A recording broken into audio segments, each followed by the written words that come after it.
Becca. Hi. Going back to the conversation about, if there are correlations between the Enneagram and ADHD, autism, and being a highly sensitive person. And Spencer was talking about how certain things in the tritype get amplified or intensified.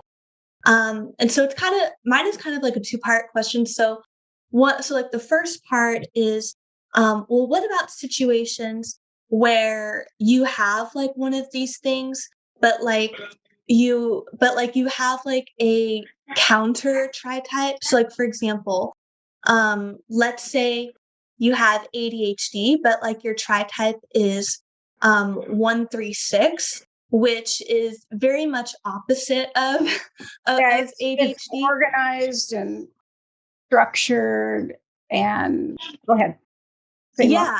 And so, so I was wondering if you and Spencer could like touch on what happens if it's like a counter tritype.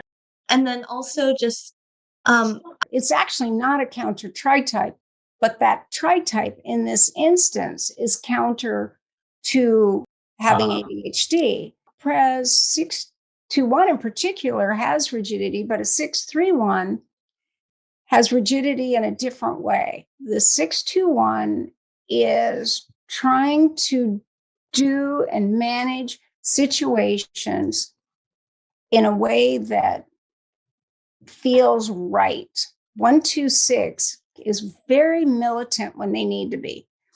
But if you have ADD, you can get lost in your thoughts. And what a lot of self-pres sixes with ADD tell me is that they could be really smart, or they could think they're dumb, or stupid is the word the six will use, because they can be distracted by something, but their energy is not big. It's just more internally. So when you have internal ADD, it's like a version of a hamster in the mind. You're feeling that hamster and you're distracted by your, especially six, your fear that you could be afraid or that you might not have the answer, that you could be called on. And what are you going to do? So it's very frustrating. Some people with ADD daydream because if they miss something and they're out of sync with what's going on in the classroom, then the mind wanders and then they miss things. So even though they're not necessarily watching the lawnmower, they're still active. And when my kids had ADHD, my first son, my boys are 9 years apart, I thought, there's something to this. And I researched it as deeply as I've done the Enneagram and many other systems. But what I found is it's the point of overwhelm. Like, what is the tipping point for each person based on their Enneagram type, Tritype, Instinct, Myers-Briggs, however many systems you want to put together, that they lose the ability to be in sync in a way that they need to be in a classroom when things are not paced like the person with ADD or ADHD. And that it's learning how to manage the overwhelm that does the most. And if you don't know someone's tritype, it's really hit or miss. Whereas I knew my kids really well, and they obviously got the ADHD from me, but they had the benefit of a mother that knew many systems before I had kids. And then I researched what it was with ADD. And so much of what they were teaching about ADD did not recognize in different worldviews because people didn't know the Enneagram, certainly not in that world. And sometimes people couldn't recognize the way to work with their ADD or ADHD because what was out there was not based on their particular type or tritype or instinctual type. Like a social that has ADD is going to get really revved up if they feel that they're not aligned with the people they care about, that they feel are a part of their group. Whereas a self-pres won't be as disturbed by that, but they might be disturbed by being thirsty, not being able to go get a drink of water. So they may just carry their stuff. Or self-pres with ADD may just trust that it'll show up. So I find it extraordinarily helpful with all of these qualities, like someone that has Asperger's, they could have a tritype that makes them not really care about communicating with others. Or again, like I said earlier, with the 268, they might very much want to communicate with others, but have a fear that they will say something they shouldn't and be embarrassed because that social need could be so strong. Does that make sense? So it's all of it. And that's why if you put it together, it gives a really effective way of narrowing down to exactly what might be needed. And the more systems you know, the better. Actually, it's one of those things where you just have more tools in your toolbox. Does that answer your question at all? Yes, absolutely. The other part of it, though, well, this is, I guess, kind of like my theory, and I'd love your perspective on it. Is I also think that, yeah, well, I guess, yeah, like what you were saying, because it sounds like what you're saying is that like your tritype can change the manifestation of, ADD, ADHD, or autism. How it shows up in a different way, but they're always both there. Are we saying the same thing? Because change is not a word I like to use with things that are permanent. Like if you have ADD or ADHD, it's lifelong. They didn't know that originally, but it is. Same with the Enneagram. Originally, it was thought that it was based on nurture. And they found, no, it's nature. We're born with these tritypes and types, but they weren't always necessarily recognized. But that energy was already going on. And the way they come together will shape, I like the word shape, the expression of the dilemma, the learning disability, any of these patterns. I'm sorry. I just said, let's not use the word change, but I threw you off track there. Go ahead and give me your theory. Maybe like, maybe theory is the wrong word, but just more, of like this is a specific example that I don't know, but like with the like ADHD, and if your tritype is 621 or 631, like psychologists who study like ADHD, like say that people who have ADHD like are low on the personality trait conscientiousness, which I disagree with because I disagree with it as well. Yeah,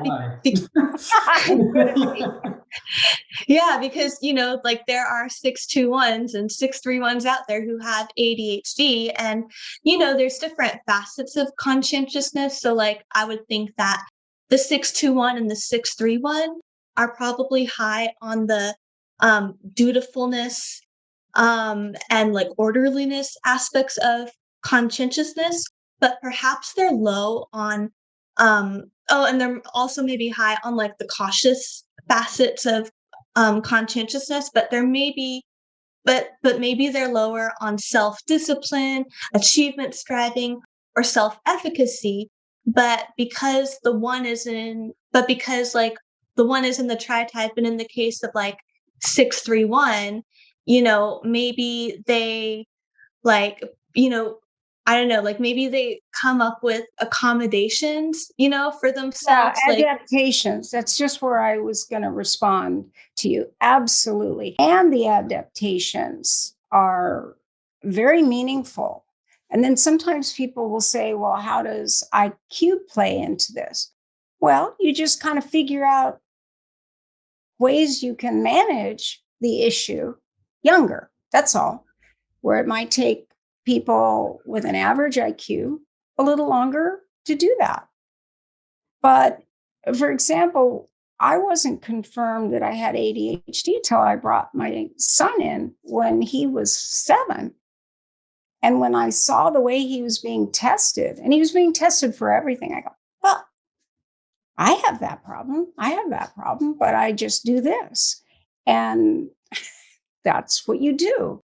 And you'll do it based on your tritype. So the 1-3-6 and the 1-2-6 will figure out a structure that will help them track the things they lose track of. Whether you set alarms on your phone, or like when I'm coaching, I don't send the invitation ahead of time because things change. And in my experience, maybe we move the appointment and now it's set and I didn't change the invitation. There are problems. So the way I manage that is to send out the link at the time of the session. Maybe a few minutes before, a few minutes after, but at the time. And then a lot fewer mistakes, or time zones really can spin in my brain. And what I do with that is I ask everyone to give me times in my time zone, and then I won't make mistakes.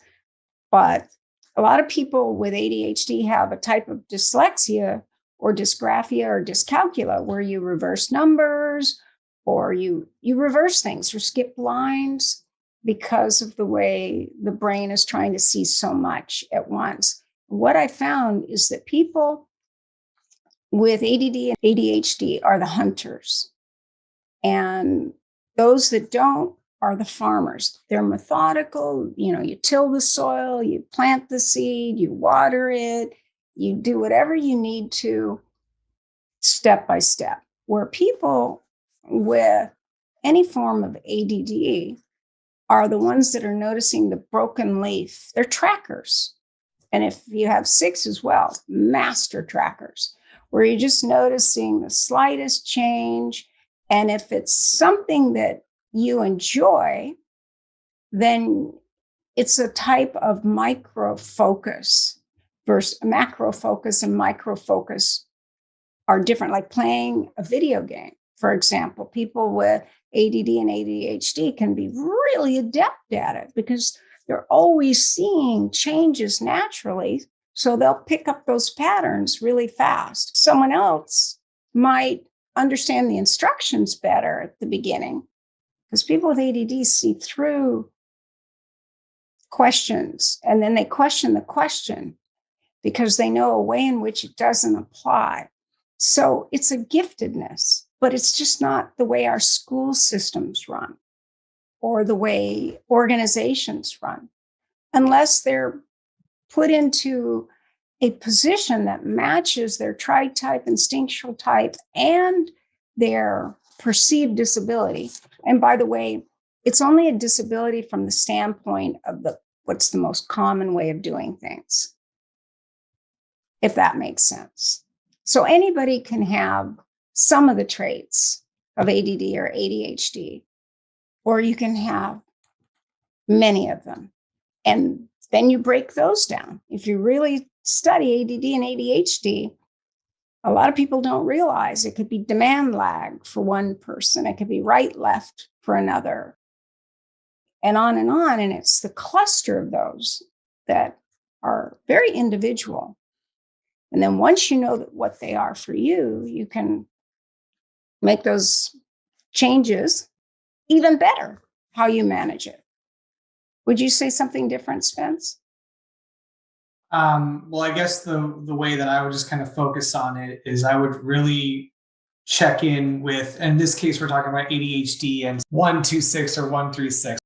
Self-doubt and shame will play a role with ADHD and this tritype at the same time, because the ADHD is going to make you forgetful, which is going to increase your self-doubt that you already have. ADHD's forgetfulness can also result in you not following through on something you said you would do for someone else, which would activate you too. And not to mention, you're not doing what you should be doing what everyone else should be able to do. So you should too. So you'll should yourself to death based on your 1. So what I would really focus on is, what is the diagnosis, whatever diagnosis we're talking about, how is it directly slapping your Tritype in the face? That's going to be your inner conflict. That's going to be the struggle. And that's the area to create strategies around. So, okay, well, I know I'm going to have forgetfulness. I know it's going to increase my self-doubt, and there's a chance I'm not going to follow through, and I'm going to beat myself up for later because I should have done better. And that whole thing, that's going to happen. I call that time travel. Future you is going to be like, I wish I blah, blah, blah in the past. Well, you're currently in the past of the future self. Enact those things that could prevent what you at least can see coming. And obviously, whatever's left over will be the surprises. And hopefully we adjust well to the surprises. But that's just ADHD. Any diagnosis, how does it slap your Tritype in the face? That's where your focus should go, because that's that counter type that you're referring to. I think that's what you're referring to. And so I would put the focus. Tritype. She was just thinking that they're incompatible. And it's just going to piss you off. That's what it is. You want to be structured. You want to be this. You want to be that.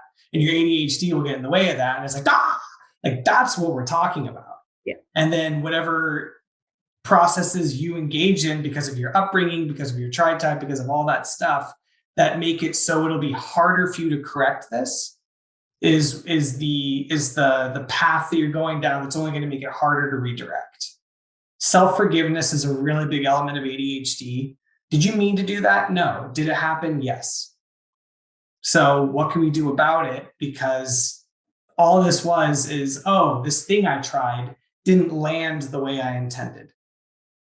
So it's not about like the messages we've gotten our whole lives where we didn't think something through, or we didn't this. It's all about what we didn't do, right? But the truth is, it's like, no, we're thinking about this differently. And I didn't see that way, or I didn't know you'd respond this way. And it's just a corrective based on what the diagnosis directly conflicts with the Tritype.